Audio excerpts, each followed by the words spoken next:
ನಾನು ಮಂಡ್ಯಗೂ ಕಾರಣಾಂತರಗಳಿಂದ ಏನು ಹಲವಾರು ತಿಂಗಳಿಂದ ಭೇಟಿ ಕೊಡಲಿಕ್ಕಾಗಿರಲಿಲ್ಲ. ಆದರೂ ನನಗೆ ಪ್ರತಿನಿತ್ಯ ಜಿಲ್ಲೆಯ ಆಗುಹೋಗುಗಳ ಬಗ್ಗೆ ಮಾಹಿತಿಗಳನ್ನು ಪಡಿತಾ ಇದ್ದೆ.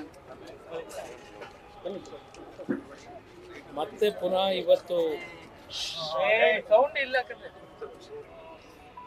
ಮಂಡ್ಯದ ನಗರಕ್ಕೆ ಭೇಟಿ ಕೊಟ್ಟಿದ್ದೇನೆ.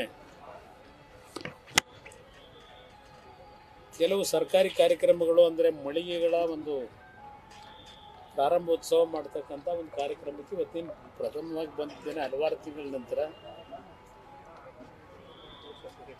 ಬಹುಶಃ ಮುಂದಿನ ದಿನಗಳು ಪ್ರತಿನಿತ್ಯ ನನಗೆ ಎಷ್ಟೇ ಬಿಡುವಿಲ್ಲದ ಕಾರ್ಯಕ್ರಮಗಳಿದ್ದರೂ ಜಿಲ್ಲೆಗೆ ಸ್ವಲ್ಪ ಫ್ರೀಕ್ವೆಂಟ್ ಆಗಿ ಬರ್ತಕ್ಕಂಥದ್ದಕ್ಕೆ ತೀರ್ಮಾನ ಮಾಡ್ಕೊಂಡಿದ್ದೇನೆ. ಜಿಲ್ಲೆಗೆ ಅಷ್ಟೇ ಅಲ್ಲ, ರಾಜ್ಯದಲ್ಲೂ ಪ್ರವಾಸ ಮಾಡಬೇಕು ಅಂತಕ್ಕಂಥದ್ದು ಅಭಿಪ್ರಾಯ ಇಟ್ಕೊಂಡಿದ್ದೇನೆ.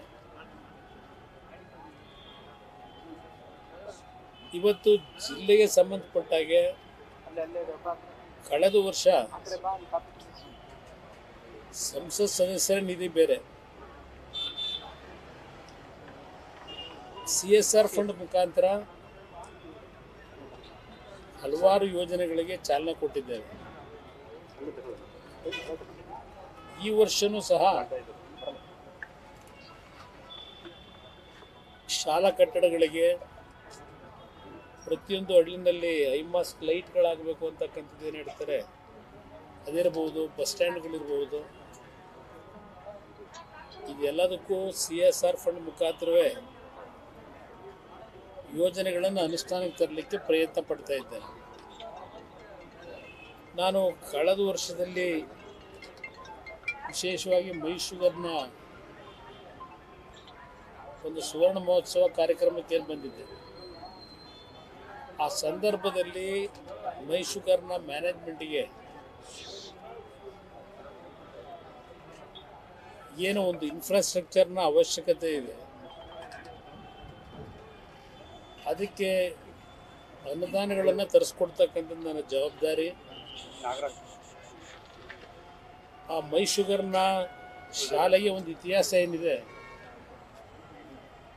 ಅದನ್ನು ಯಾವುದೇ ಕಾರಣಕ್ಕೂ ಖಾಸಗೀಕರಣ ಬೇಡ. ಏನು ಇನ್ಫ್ರಾಸ್ಟ್ರಕ್ಚರ್ನ ಅವಶ್ಯಕತೆ, ಮೂಲಭೂತ ಸೌಕರ್ಯಗಳ ಅವಶ್ಯಕತೆ ಇದೆ, ಅದು ಎಲ್ಲದಕ್ಕೂ ನಾನು ನೆರವನ್ನು ಕೊಡ್ತಕ್ಕಂಥ ಒಂದು ಮಾತೇನು ಕೊಟ್ಟಿದ್ದೇನೆ.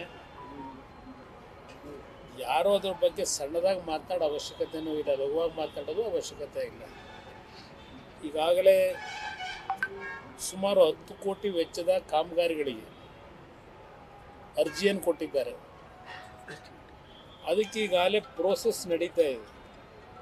10 ಕೋಟಿ ಹಣವನ್ನು ಸದ್ಯದಲ್ಲೇ ಕೆಲವೇ ದಿನಗಳಲ್ಲಿ ಹಣವು ಬಿಡುಗಡೆ ಆಗುತ್ತೆ. ಯಾವುದೇ ರೀತಿಯ ಅನುಮಾನಗಳು ಅವಶ್ಯಕತೆ ಇಲ್ಲ. ನಾನು ಏನು CSR ಫಂಡ್ ಮುಖಾಂತರ ನಾನು ಸರ್ಕಾರದ ಕಾರ್ಯಕ್ರಮಗಳ ಬಗ್ಗೆ ಚರ್ಚೆ ಮಾಡಲಿಕ್ಕೆ ಹೋಗೋದಿಲ್ಲ. ಆದರೆ ನನಗಿರ್ತಕ್ಕಂಥ ಅವಕಾಶ ನನ್ನ ಕೆಲವು ಇಲಾಖೆಯಲ್ಲಿ ಒಂದು PSU ಯೂನಿಟ್ಗಳೇನಿದೆ ಅಲ್ಲಿಂದ ಸ್ವಲ್ಪ ಆರ್ಥಿಕ ನೆರವುಗಳನ್ನು ಅಭಿವೃದ್ಧಿಗೆ ತರಲಿಕ್ಕೆ ಅವಕಾಶಗಳಿವೆ. ಕೆಲವರು ಭಾಳ ಲಘುವಾಗಿ ಮಾತನಾಡೋದು ಗೊತ್ತು ನನಗೆ. ನಮ್ಮ ಮತದಾರ ಬಂಧುಗಳಲ್ಲೂ ಸಹ ಒಂದು ಆಸೆ ಇರತಕ್ಕಂಥದ್ದು, ಕುಮಾರಣ್ಣ ಅವರು ಕೇಂದ್ರದಲ್ಲಿ ಕೈಗಾರಿಕಾ ಮಂತ್ರಿಗಳಿದ್ದಾರೆ, ಯಾವುದಾದ್ರೂ ಕಾರ್ಖಾನೆಗಳನ್ನು ಜಿಲ್ಲೆಗೆ ತರಬೇಕು, ಅದರ ಮುಖಾಂತರ ನಿರುದ್ಯೋಗ ಸಮಸ್ಯೆಗೆ ಪರಿಹಾರ ದೊರಕಿಸಬೇಕು ಅಂತಕ್ಕಂಥದ್ದು ಭಾಳ ಜನಗಳ ಅಭಿಪ್ರಾಯವೂ ಇದೆ, ಆಸೆನೂ ಇಟ್ಕೊಂಡಿದ್ದಾರೆ. ನ್ಯೂಸ್ ಫಸ್ಟ್ ನಿರ್ಭೀತಿಯಿಂದ ನಿಮ್ಮ ಪರವಾಗಿ.